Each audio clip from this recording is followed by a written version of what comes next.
I'm Chloe, and I was so excited when I started my new job at Sterling Design.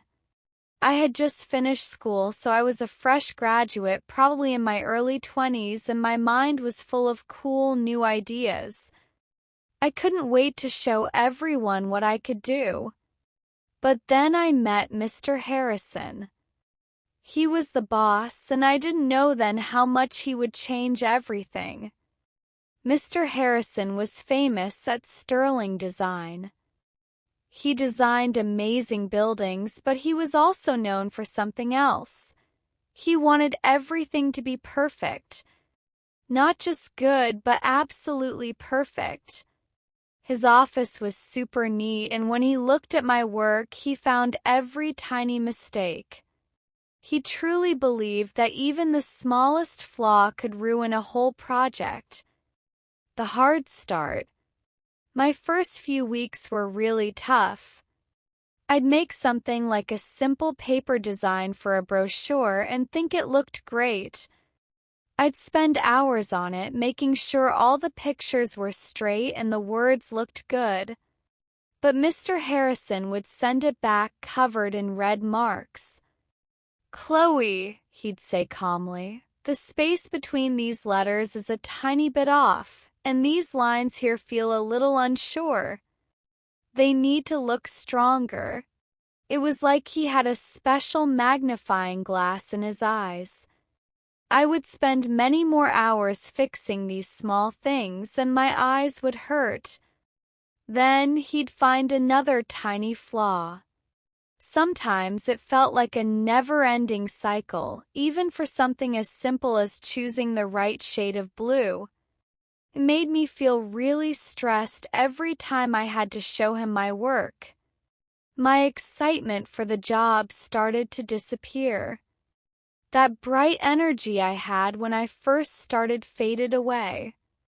I saw other people at work, even the experienced ones, get nervous when it was their turn to show Mr. Harrison their designs. You could almost feel the tension in the air. It made me feel like I wasn't good enough, and that my ideas weren't strong enough for him.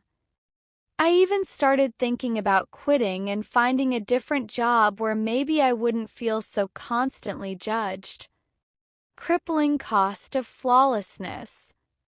This relentless chase for things to be absolutely perfect, however, came at a very high price. Deadlines became meaningless. We would miss them all the time because Mr. Harrison kept asking for more and more changes, even tiny ones that barely anyone would notice.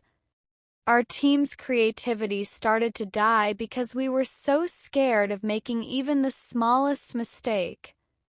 The design team, which used to be lively and fun, became a group of worried people, quietly doing endless changes. Everyone's spirits went down. People started whispering about being burnt out, which means being so tired you can't work anymore.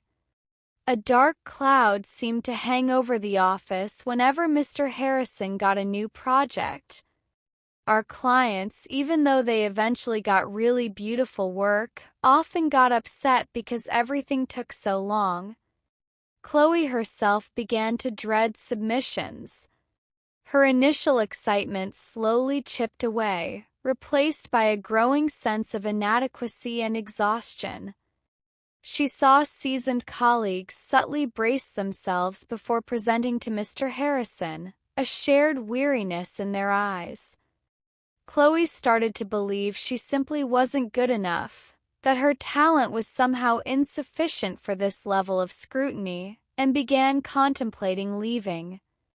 The big problem. Then came the Horizon Towers project. It was a huge job for a new skyscraper, and it was super important for our company. Our company's good name and money depended on it. We had to finish it fast. Mr. Harrison was the main architect, and he went into it with his usual drive, wanting every little detail to be perfect. He would spend hours debating the exact angle of a window or the precise texture of a wall, even if it meant delaying other crucial parts of the project. My team and I worked day and night making sure everything was just right. We often stayed until the early hours of the morning. But Mr. Harrison kept sending our plans back.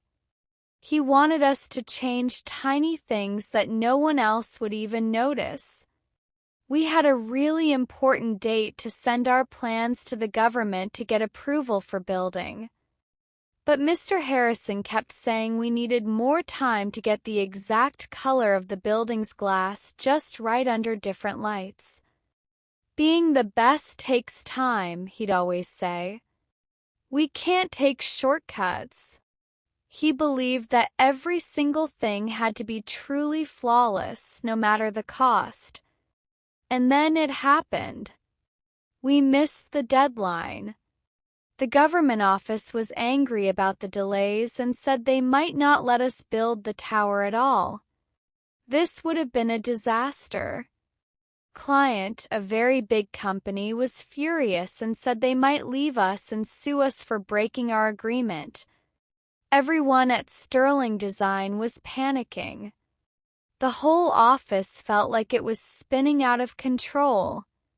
Mr. Harrison's need for everything to be absolutely perfect had almost ruined our company, bringing us to the edge of losing everything. Learning to be excellent. After seeing how bad things got, Mr. Harrison finally understood. It was like a light bulb turned on for him. He saw how scared his team was, how angry the client was, and how disappointed our company's owners were. He saw the direct results of his strict ways. He realized that wanting things to be perfect, which was impossible to reach, had actually stopped us from being truly excellent, which was something we could achieve. His focus on perfect tiny details had caused us to freeze up and fail on a much bigger scale. In an emergency meeting, Mr. Harrison, looking sad and tired, said he was wrong. It was hard for him to admit, but he did. "My chase for perfection," he said in a quiet voice, which was very unusual for him, "made me forget the real goal, excellence. Excellence means getting things done, inspiring people, and valuing everyone's hard work. It means achieving the best possible quality within what's practical and timely." He started to change after that. He still wanted high quality and he still pushed us, but his feedback became about making things better in important ways, not just tiny, unnoticeable ones. He learned when something was good enough to be excellent and when to stop making tiny changes that didn't really add much. He started asking us, the team, how we could balance good quality with getting things done on time. He trusted us more and saw mistakes as chances to learn, not as big failures. He still wanted great work, but he also wanted us to finish projects and make a real impact on time. The right balance. The Horizon Towers project finally got finished, even though it was late. It was a big win, showing how strong our team was and how much Mr. Harrison had changed. He still cared about quality, but he learned to be smart about it. He moved from wanting impossible perfection to aiming for true excellence. He found a new, healthier way to lead. Seeing him change, I felt my excitement for work come back. My job was still hard and we still aimed high, but it didn't make me feel so tired and sad anymore. Pressure was different. It was about achieving, not just avoiding mistakes. I realized that being good at my job wasn't just about having good ideas or doing everything perfectly.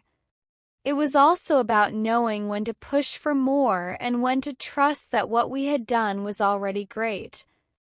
Mr. Harrison, who used to be a big problem, became someone who taught me how to find the right balance, to be sharp enough to make great things but also flexible enough to work well in the real world. Our company also found its new way of working, making amazing things quickly with a happy and respected team no longer stuck trying to reach an impossible perfect dream.